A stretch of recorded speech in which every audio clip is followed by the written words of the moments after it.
12 o'clock East African time. Thank you for joining us from the entire region. I'm Linda Gutu. Let's take a look at our highlights right now. Shocking statistics on teenage drinking habits in Kenya. All set for the Pope's visit. Final touches on his official robe. And crunch time in Tanzania ahead of Sunday's poll.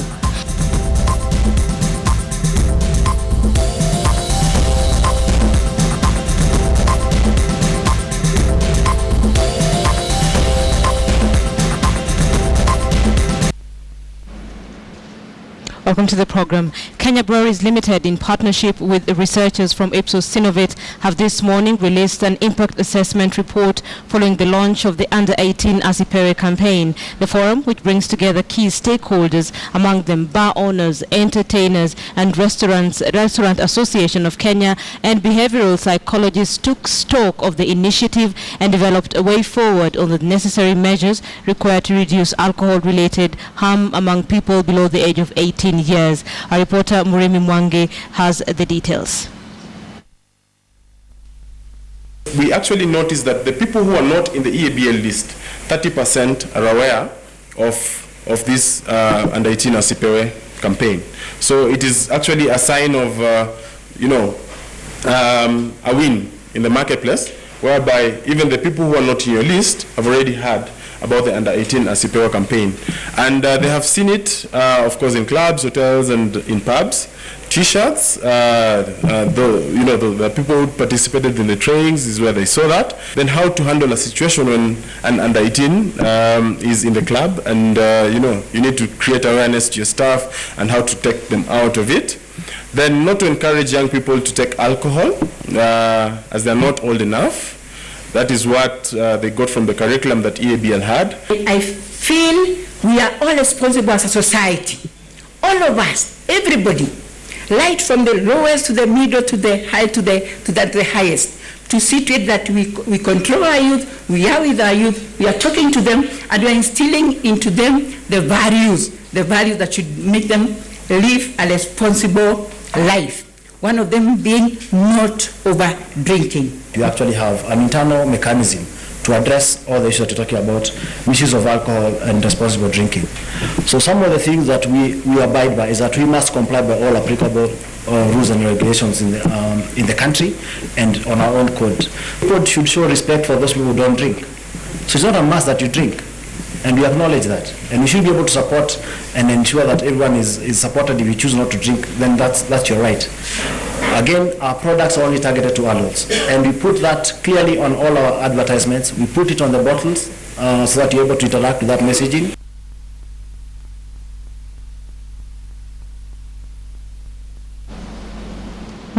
Muremi Mwangi will be telling us a little bit more about that campaign and the findings. But to a related story, and the National Authority Against Alcohol and Drug Abuse, that is NACADA, will roll out a program to help parents protect children against exposure to drug abuse. Speaking during a training workshop of over 300 national government administrators in Uasin Gishu County, NACADA North Rift Region Coordinator Eunice Arubia says the program, expected to kick off in 2 weeks, has been necessitated by emerging and disturbing trend of underage drinking and drug abuse. We are going to target really families, so that, because we know it's at the family level where we can really pass values. It is where you're oriented to life. It is where you can get to understand even the outside world. Kwamba kitu inaitwa jam session ama mkusanyiko ya watoto katika mahoteli yote katika kaunti hii hairuhusiwi na haitakubaliwa. Vile vile tumesema ya kwamba iwapo tutakaposhika watoto ambao ni watundu, watakao kaidi amri ya wazazi wao waingie kule, wao tutawashika, watashtakiwa vile vile, na pia tutawashtaki wazazi wao kwa kukosa kupatia watoto wao malezi bora. There is a tendency where parents go to drinking places, especially during weekends, entertainment joints. They ask for their beer and they ask for soda for their children. That is where the children get initiated into drinking, and it is illegal. So what we are doing is that we are going to crack down. Kama unajua una hiyo tabia, kuanzia this weekend tusikuaibishe mbele ya watoto wako, kwa sababu tutakuchota, tutakubeba ndio ukue. So Kenya Breweries Limited, in partnership with researchers from Ipsos Synovate, this morning released an impact assessment report following the launch of the Under-18 Asipere campaign. The forum brought together key stakeholders. Let's bring in Murimi Mwangi, joining us from our I&M studio. Murimi, if you can hear me, tell us a little bit about this campaign. Now, this was a forum that brought together the stakeholders in the issues of underage drinking. That's from the manufacturers of alcohol, the distributors, the retailers, and of course parents and not students, but their teachers here, because the issue for discussion here was issues of children indulging in alcohol. And of course, there's that campaign, the Under-18 Asipere. It's a campaign that was launched in March by the East African Breweries Limited, and they're saying at least 17,000 of retail alcohol sellers within the city and across the country have been taken through the training on the campaign about preventing children from indulging in alcohol. Murimi, how much of a success has this campaign been? It's been a success according to them because the cases have reduced by a percentage of 67%. Nevertheless, there are incidents that continue being reported of children across the country, from the Kirinyaga incident to the Eldoret one, and recently the one in Nairobi, where children were found to have indulged in drinking. And apparently this, for the Nairobi incident, was happening right inside an entertainment joint at the capital city. All right, Murimi, you've looked at the figures, you've looked at the report. When you're looking at underage drinking, where do they seem to point a finger? At what age group? Is there a specific gender probably that indulges in alcohol? Now, interesting figures here, because they're saying, like, for the guys that they interviewed for this particular poll, 56% of those who are drinking at the moment say that they started drinking when they were aged 16 years of age or less. And that's 56%. That's a very big number. And of course, they're saying majority of those that are drinking are in secondary schools. Of course, the trend is that from Form 1 going upwards to Form 4, as the students progress in their education, that's the more alcohol they seem to take. But of course, they're saying that most of the cases that have been reported are those of students in day schools, for secondary schools, but as well in boarding schools. And now that's where the fingers are being pointed to the teachers as well as the parents here. Well, the fingers are being pointed to parents, teachers, the society, the church, essentially who has failed in their role. Looking at that report and listening in to some of the speakers this morning, who has failed in their duty to raise children in an acceptable way? Now, the allegations of negligence of children here fall both on the parents and the teachers, because particularly for the incident of students who are on holiday indulging in alcohol during the festive seasons, that one falls squarely on the parents. That's what the stakeholders say. But for incidents of children in school and at the time when they go for outings and then you find them taking alcohol, then the blame, they're saying, squarely lies on the teachers and the administration in the schools. But particularly if I was to focus a little bit on the students in day schools, there are incidents where they say that this is a special case, because for a section of time these kids will be under the care of their parents at home.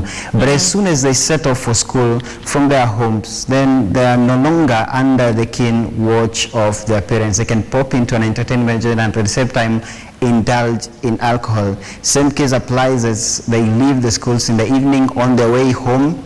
Some of these cases are being reported as at that time. Okay, finally, Murimi, before I let you go, I know this is a campaign that seeks to ensure that children do not have access to alcohol, but then let's focus on the children who are now probably addicts. Are there plans to sort of rehabilitate them? Now, what they're saying is that what they started today was a consultative meeting, bringing together the stakeholders from the various departments as far as this issue is concerned. Then from here, the teachers who participated in the forum will, of course, be expected to channel the same knowledge that they gained here. through the counseling departments in the schools. Then from the counseling departments, we have the peer groups of the students and pupils getting to discuss this issue, because they're saying it's critical because we are having more cases of students and pupils engaging in underage drinking. Murimi, here's what's eating up my mind, because every time you hear stories of children who are indulging in alcohol, they do that in bars, they do that in clubs. What are the bar owners saying? Because we had the story recently from Eldoret, and then just the other day we had one from Nairobi. What are the bar owners saying? Because ultimately the buck stops with them, so to speak. Now, I had a chance to speak to a few owners of entertainment joints in the city and, of course, from across the country. And most of them are saying that they, too, are parents at some point, and they would not want their children to indulge in alcohol. And so they're saying the problem may be the people that they have employed to work in their facilities, and that's why this campaign, the Under 18 Asipewe, is being launched, because the target people here are those people that are selling that alcohol to the children.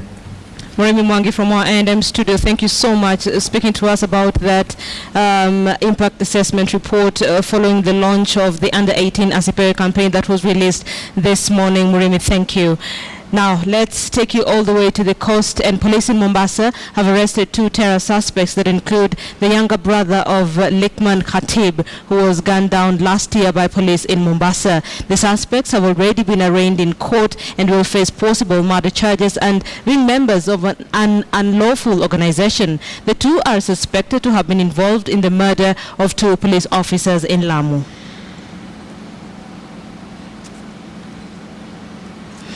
Let's now bring in John Juma joining us from Mombasa. Juma, can you hear me? I can hear you, Linda. Juma, these suspects were arraigned in court today. What exactly happened in court? Yes, the 2 suspects were arraigned in court, and the police officers requested for more days. Juma, speak up a little bit. I'm struggling to hear you. Yes, Linda, I'm saying the suspects were arraigned in Mombasa law court today, and the police requested the court to give them more days to carry out investigation on these 2 suspects. And they were given 10 more days to conclude their investigation. What we know so far now is the identity of the suspects. One of them is called Lukman Hatib, who is the chief, and then the second one was his accomplice called Swalem Barak. According to police officers, the 2 were arrested yesterday night in Majengo area, and one of them, Lukman, did stab a police officer with a knife, and the police officer has already been treated and discharged in Mombasa. The suspects are also believed to be the ones who've been terrorizing members of Mombasa, including killings of a police officer in Bondeni area where his G3 rifle disappeared. But the police officers have not already charged them officially in court until the investigations are over. Some of the things found with them last night include a military uniform. They were also having swords and some assorted weapons, together with marijuana. Linda? Like you said, these are people who have been interfering with the security of the region, and to be specific, Mombasa. I understand the police are saying one of the suspects actually used to put on a buibui when carrying out some of these attacks? Yes. Those are some of the issues police officers are trying to investigate, because like the first suspect, Lukman Hatib, has been in police radar for so long, and every time police officers try to describe them, they say he's always in a buibui to hide his identity.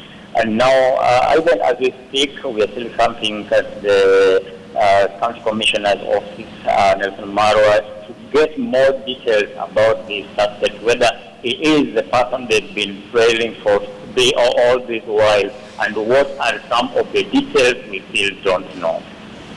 John, you mentioned that there's a police officer who was stabbed during that arrest. Do we know how that police officer is? Yes. For the police officer who was stabbed last night, it was a case of maybe the suspect trying to resist arrest. And the police officer was taken to hospital. We've identified that, yes, he was treated and discharged. He is recuperating from home. Okay, John Juma, thank you so much. Speaking to us from Mombasa on the terrorism suspects who were arrested. That include the younger brother of Lukman Khatib, who was gunned down last year by police in Mombasa. They have already been arraigned in court. This is a story we're keeping an eye on for you now. Thousands of Christian faithfuls are eagerly waiting for the arrival of Pope Francis, who will be in Africa for the first time since he assumed his position in March 2013. But perhaps none are more eager than the workers and volunteers at the Demise Sisters Community Center in Kangemi. Here's the thing. The group has been tasked with designing the attire the Pope will wear during his tour of the country, and undertaking the men and women at the center say will please the head of the Catholic Church. Timothy Otieno has the details.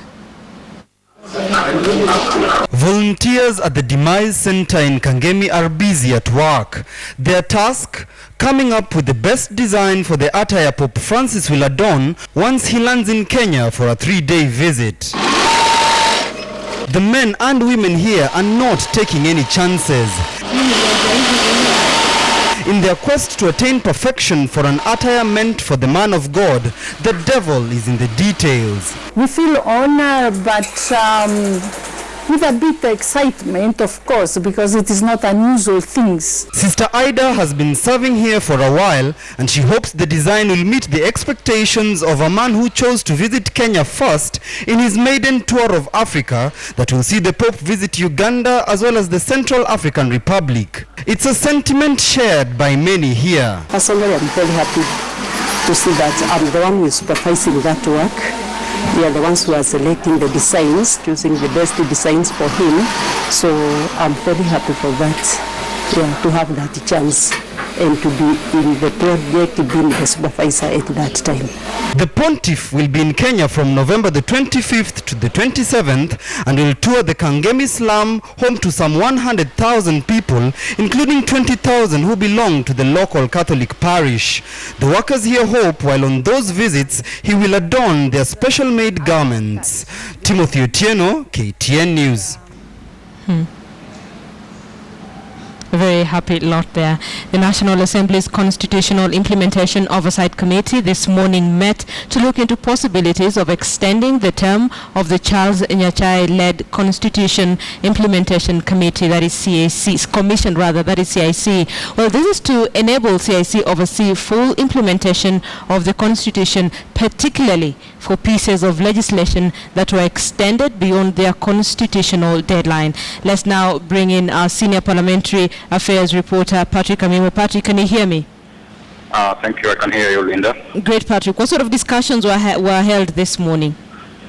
If I should bring you to speed, is that remember in August this year, members of the National Assembly did extend the deadline for constitutional bills, which were due by August 27th this year, and about 20 bills the deadline had approached, but they had yet to be discussed. So Parliament, faced with that crisis, had to extend that period by 1 year, which is the final extension that is allowed under the Constitution, because the Constitution envisages that all the laws will be in place in 5 years' time. But now, given that there is the lag, they had to extend by 1 year. Now, this means that now the committee, the National Assembly's Constitutional Implementation Oversight Committee, which is a parliamentary select committee that is supposed to oversee this process, is now grappling with the transitional issues, because the Nyachai-led Commission term ends in December this year, yet there's this 20 pieces of legislation which are so critical that are supposed to be implemented, and they have been extended by 1 year. Yet there's no commission that will be in place to oversee that the laws and clauses comply with the Constitution. This is the matter that there is a parliamentary committee that is led by Njoroge Baya was looking into, and they met with the commissioners. The Commissioner Kamodo Waiganjo did tell the committee that it is not for the CIC to discuss the extension, but that mandate falls under the National Assembly. Now, the committee is looking at the possibility of whether they should bring in the Kenya Law Reform Commission as one of the institutions that will look into will mother the process of the finalization of the 20 bills. But then there are challenges. Kamodo Waiganjo did indicate that this Kenya Law Reform Commission does not have the independence and freedoms that are enjoyed by CIC, and it says that maybe some of these it will find itself inadequate to oversight the implementation of the 20 laws. Linda? Okay. Amimo, this is going to be a little bit tricky because CIC's chair, that is Charles Nyachae, has been on record saying he's not interested in having his term extended. Now you have members of his commission seeking that extension. How is this going to play out? The commission now, starting with Charles Nyachae himself, Kamodo Waiganjo, and other commissioners are on record saying that they are not seeking an extension because according to Kamodo Waiganjo, he did say that this will be setting a bad precedent, that here's a commission that it had a final statement to deliver, and it's due to failure, it's seeking extension. So the commission said that they will not seek an extension and they leave it to the National Assembly. And indeed, the Constitution says that it's the National Assembly that will give that extension in case there is such an eventuality, which as a reason after Parliament extended the timeline to August 2016. But then the commissioners say they will not ask for that extension, but they are giving the National Assembly that discretion to decide whether the CIC will continue or not. But then there is a catch-22 situation here because there are not transitional clauses how even CIC will wind up its operations. That's now the matter that Kamodo Waiganjo told the National Assembly Committee to look into and see how they will deal with it. Linda? Patrick Amimo, thank you so much. Patrick Amimo there giving us an insight of what happened this morning. The National Assembly's Constitutional Implementation Oversight Committee met to look into the possibilities of extending the term of the Charles Nyachae-led Constitution Implementation Commission. Now, volunteerism is seen as a global cutting tool for growth and a step to fulfilling the Sustainable Development Goals. In Kenya alone, there are about 70,000 volunteers under Kenya Red Cross, ordinary men and women who free their services and time to volunteer, ranking $500 million annually worldwide. We have a lot of youth, and many times they're just in the markets waiting for somebody to hire them on a daily basis. Sometimes they're called people of the sun because they stay in the sun and they're waiting for you to give them a piece job, for 250, 300. So we think that also that's an important segment, the quote uneducated youth and also the educated youth. And that way we hope when we work also with the national government, through the National Youth Service and so on, we are going to be able to begin to have youth who see a future and have a hope. National volunteer policy. I believe that as we live here today, both government and the volunteer involving organizations will greatly benefit from the strategic outcomes and agreements we shall come up with. Allow me to encourage ministries, departments and agencies, CEOs of corporate institutions, county governments, and all stakeholders to initiate volunteer programs in their institutions, and more importantly, I challenge institutions of higher learning in Kenya to initiate and offer trainings on volunteerism. Because they build their skills, they gain knowledge, and they meet new people, people that will challenge them to strive to do better, to do more actually. So I think youths should be volunteers, because in volunteerism there is money, there's knowledge, there's partnerships. It is now official. The 2015 CAS International Marathon will be held on the 15th of November. The organizers have made slight changes to the route, but have promised an even more interesting and competitive race. However, doping that seems to have hit closer home will be fought vigorously by the organizers, who have asked athletes to run a clean race. Registration for the competition is still ongoing, with about 800 participants having registered so far. We've seen the growth of this marathon since its inception 9 years ago in terms of participation and prize money, and also in terms of organization. Many of us started participating in these races for us to be able to conquer out there. And I think I'm one person that I've always advocated for many sponsors to come out and sponsor even athletes, so that when they participate there, out there, you know that these are the same athletes that you brought them while they were still very young. Mine is just to assure you that in terms of coverage, in terms of doing live coverage, you've always been there. We all know that Standard Group has a new baby. It's called KTN News, and it's regional. So we want you guys to support us. And CAS International Marathon will be live, and will be regional. You know, we talk about Uganda, Tanzania, Burundi, South Sudan. This is big. The county government of Wasingishu and the county government of Elgeyo Marakwet have been with us in this race over the years.